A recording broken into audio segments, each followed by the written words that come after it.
In this lesson, we'll learn how to establish driven key relationships in Cinema 4D.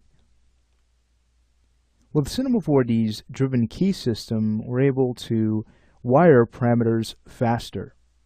So let's take a look at this as we set up control for our fan swivel.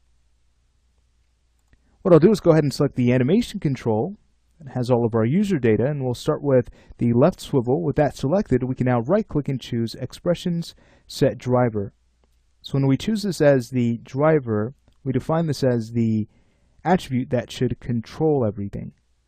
Alright, so let's go ahead and choose this. I'd also like to point out that in earlier versions of Cinema 4D, that has been under the animation menu. But notice they have separated this just so it's a bit more manageable, easier to access.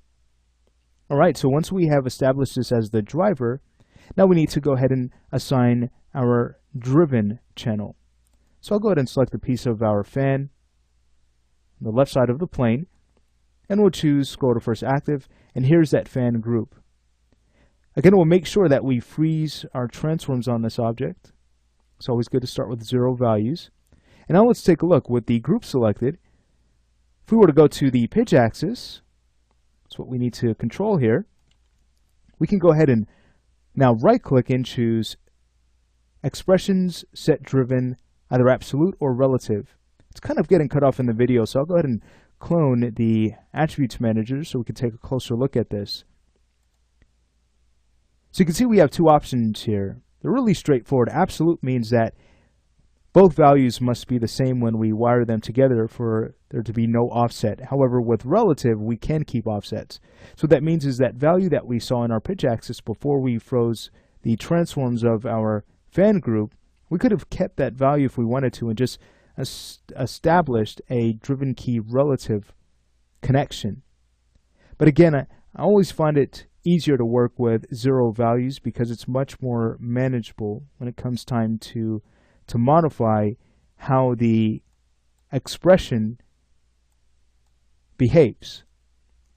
Alright, so again, what we'll do is right-click in our pitch axis and we will choose Set Driven Absolute. You can see instantly we have a connection to Espresso. You can see that by the icon right next to our pitch axis. And you'll see that very same icon next to the left swivel channel. If you were to take a look underneath, you can see that the open-close channel has the same icon because it has been tied together with Espresso. Alright, so let's go ahead and see what this does for us. I'll go ahead and close out the Attributes Manager, and we can start to use the left swivel, and notice we're controlling the spinning of that fan group, which is great.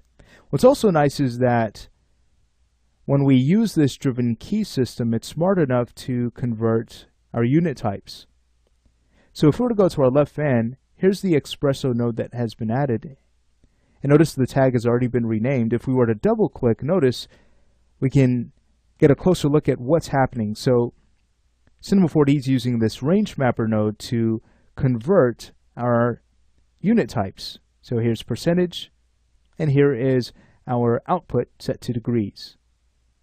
And then we have properties here to edit the behavior further. If you'd like to learn more about this, feel free to take a look at our Introduction to Animation series. Alright, but that's really nice that it will go ahead and automatically set this up for us. You'll notice that if you were to wire in to degree types, both of these would be set to degrees. So that's really nice. Alright, so now that we know how to work with driven keys, let's go ahead and use that same system to tie together our right fan. So I'll go ahead and close this out. And now we can go ahead and select our right fan group. Again, I'll just go in and freeze it. We need to make sure we set up our driver first. So let's go ahead and select our animation control, grab the right swivel channel, right-click and choose Set Driver. We'll now go to our fan group, grab its pitch axis, and set Driven Absolute. Alright, so now let's take a look. If we were to go ahead and grab our control object and start to use the swivel channel, you can see we're getting the control we need. Beautiful. Alright, so in this lesson we have learned how to establish driven key relationships to speed up the process it takes of wiring parameters. In the next lesson, we're going to go ahead and learn how to automate movement with Espresso.